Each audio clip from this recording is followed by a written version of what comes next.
Welcome back to The Fire and the Vision. I'm your host, The Watcher, and today we're stepping into a conversation that shakes the earth beneath our feet.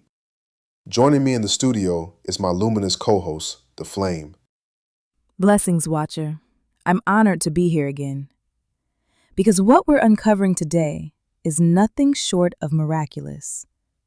How the Hebrews survived wave after wave of destruction, scattering, enslavement, and oppression, and yet they still stand. Empires rose, empires fell, but the people of the covenant held on. In the Apocrypha book, The Wisdom of Solomon 5 and 2, it declares, "When they see it, they shall be troubled with terrible fear, and shall be amazed at the strangeness of his salvation, so far beyond all that they looked for." So this survival, this deliverance, is precisely what Scripture describes as the strangeness of his salvation, something far beyond anything they ever expected. Let's begin with the Northern Kingdom. In 722 BC, the 10 tribes of Israel were taken captive by Assyria. 2 Kings 17th chapter says how they were carried away to Halah, Habor, and the cities of the Medes. And once Assyria fell, when its empire collapsed under the weight of judgment, those scattered Israelites didn't return home. Instead, they moved deeper into Africa, Arabia, Persia, and beyond. Amos 9 and 9 says, "For lo, I will command, and I will sift the house of Israel among all nations." And sift them he did. Most ancient civilizations conquered by empires like Assyria, they vanished. But Israel?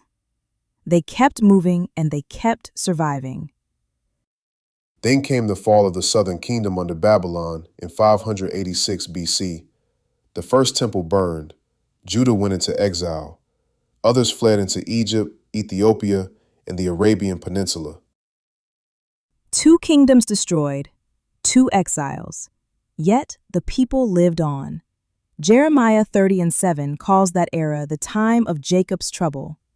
And even then, Yah promised, "Yet shall he be saved out of it." Centuries later, the Messiah himself warned of another destruction. Matthew 24 and 2 says, "There shall not be left here one stone upon another that shall not be thrown down." And in 70 AD, Rome fulfilled that prophecy. Jerusalem burned again. The Hebrews were scattered into all nations, just as Yahshua said in Luke 21 and 24. And they shall be led away captive into all nations. Many fled into Africa, blending with earlier Israelite migrations. And then came the centuries that tried to erase them: the trans-Arab slave trade, Indian Ocean slave trade, transatlantic slave war, chattel slavery under the powers of Europe, and Jim Crow/segregation in the U.S.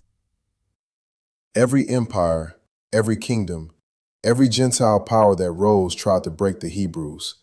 Yet Deuteronomy 32 and 26 says, "I said, I will scatter them into corners, but Yah also said, I will not make the remembrance of them to cease." And he didn't. Because you're listening to descendants of survivors, people who carried identity through chains, ships, exile, oppression, and centuries of warfare.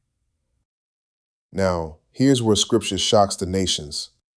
Wisdom of Solomon 5 and 2 says, "They shall be amazed at the strangeness of his salvation."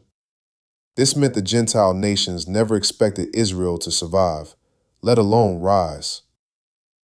Assyria is gone, Babylon is gone, Rome is gone, but the children of Jacob are still here, multiplying, awakening, and still a force in the world. Prophecy says the tribulation isn't about destroying Israel. It's about judging the nations for how they treated Israel. Joel 3 and 2 says, "I will plead with them there for my people and for my heritage Israel." And Romans chapter 11 teaches that Israel's blindness is temporary, that Yah is restoring his people in the last days. And in Revelation chapter 19, Yahshua returns not as the suffering lamb, but the conquering king, judging the armies of the nations at Armageddon. When you look at everything Israel has survived, Assyria, Babylon, Rome, slavery, colonization, how can you not stand in awe? No other people on earth match this prophecy, this survival, this divine protection. And this is only the beginning. Because Yah is still gathering, still awakening, still restoring his people, just as he promised. That's all for today's episode of The Fire and the Vision. If this conversation spoke to you, please make sure you subscribe to this podcast on Spotify and check out our YouTube channel, Contending for the Faith. Like the episode, share it with someone who needs it, and drop a comment so we can keep this dialogue going. We'll see you all next time. Stay watchful, stay lit, and stay in the vision.